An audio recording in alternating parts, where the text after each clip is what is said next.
Like, I work with a tremendous number of veterans with PTSD. And, I mean, everybody has PTSD sometimes. I mean, there's nobody that gets through life totally unscarred by some kind of traumatic incident. But, if you get diagnosed with PTSD and then you think, oh, I'm ruined, and I can never hold a job, and I'm going to be on disability, and I'm a damaged person, and war is hell, and, the next thing you know, that's all you think about. And so, I mean, I work with these veterans who are just like, well, I've had PTSD since, since the first Iraq War, since 11, 15 years, whatever it was.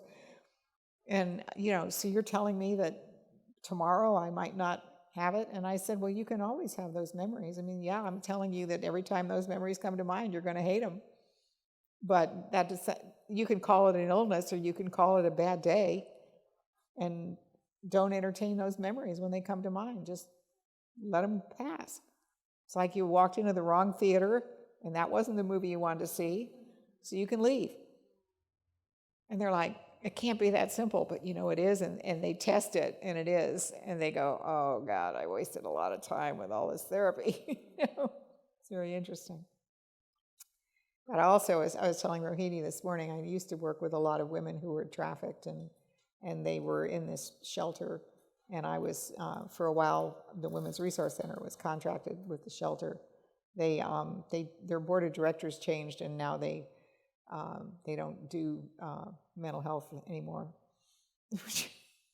I get that, but anyway. And I had this one girl one time, and she was so grateful to have been rescued off the streets because her pimp was really cruel and she was being brutalized. And she's, now she's in a safe place, and she's got regular food, and she's got friends, and she's got going back to school.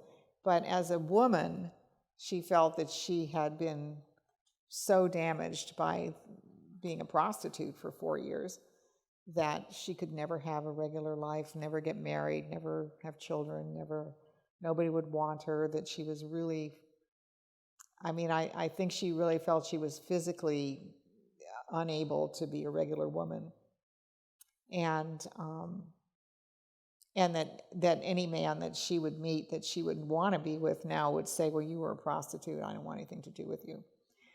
And so I said, I don't see it that way. It seems like to me like your first job was a really bad job.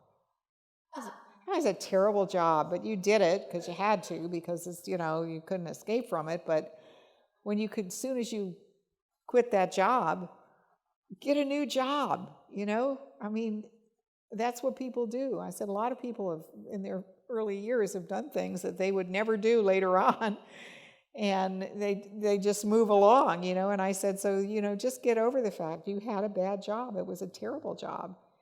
Well, she found the strength to take her pimp to court. He's now in prison for 50 years. No parole. She went to court. She got a prosecutor, public defender, and she got that done. That empowered her. And I'm proud to tell you, I could show you pictures even. She is now married, and she has a beautiful baby. She met her husband in AA. He didn't care that she'd been a prostitute. He was happy to see her as she was today, a happy, beautiful woman. And they have a lovely life. And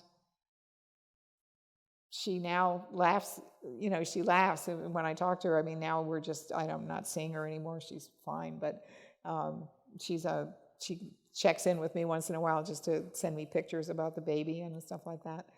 And she said, you were right. That was a terrible job.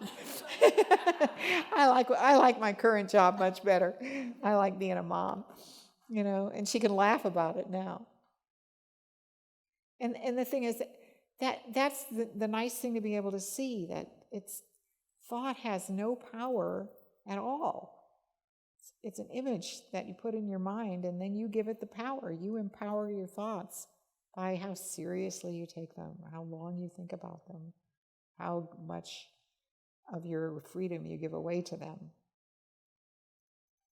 But you're always a choice. You're always a choice, but people don't know that.